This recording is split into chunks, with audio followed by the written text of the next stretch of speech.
Mesto Levice v rámci projektu Zdravé mesto Levice organizuje rôzne akcie, medzi ktoré patrí aj už druhý ročník výstavy výtvarných prác pod názvom Zdravé Levice očami najmenších. Do tejto výstavy sa zapájajú deti materských škôl a prvý stupeň základných škôl. Do projektu sa zapojili 4 materské školy, 5 základných škôl, materská škola Konopná, materská škola Hlboká, materská škola Okružná, Perecká, 2. základná, 5. základná, 4. základná a 7. základná škola.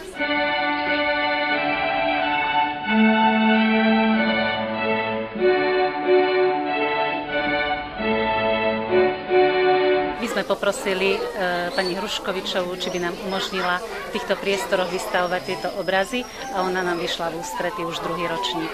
Dúfam, že bude taká možnosť a tieto výstavy budeme aj v najbližších rokoch vystavovať.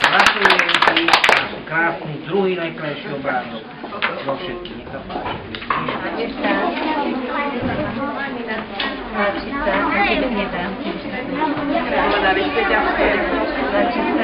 Hodnotili sme predovšetkým farebnosť, kompozíciu, celkové technické prevedenie, umiestnenosť teda objektov v tom výkrese.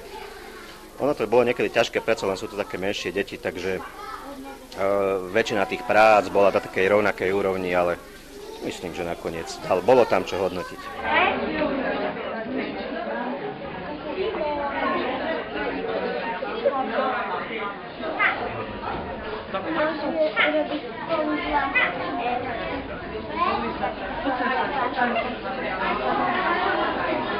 Vy osobne ste mali nejakého favorita?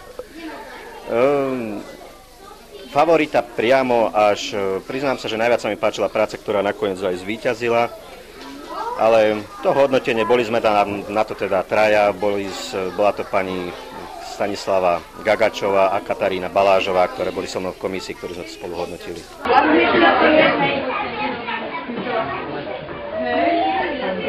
Čo pekné si kreslila?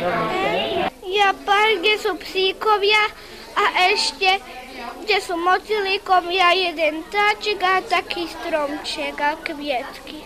Ja som kreslila doktorku, ako opatujú deti. Ja som si nakreslila psíčkarov a tam potom ešte aj hory a potom ešte aj lavičku, aj stromček a tam potom ešte bol taká ulička, že nápis takým, že pre psíčkarov. Ja som nakreslil zubárku a doktora. Čo si kreslilo?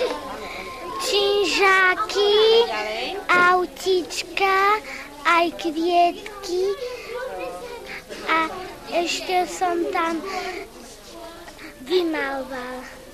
A prečo práve toto si kreslil? Lebo sa mi páčilo. Ktoré som tu videl, tak dominuje aj príroda. Takže ja vám všetkým gratulujem, všetkým vám ďakujem za tie práce a verím, že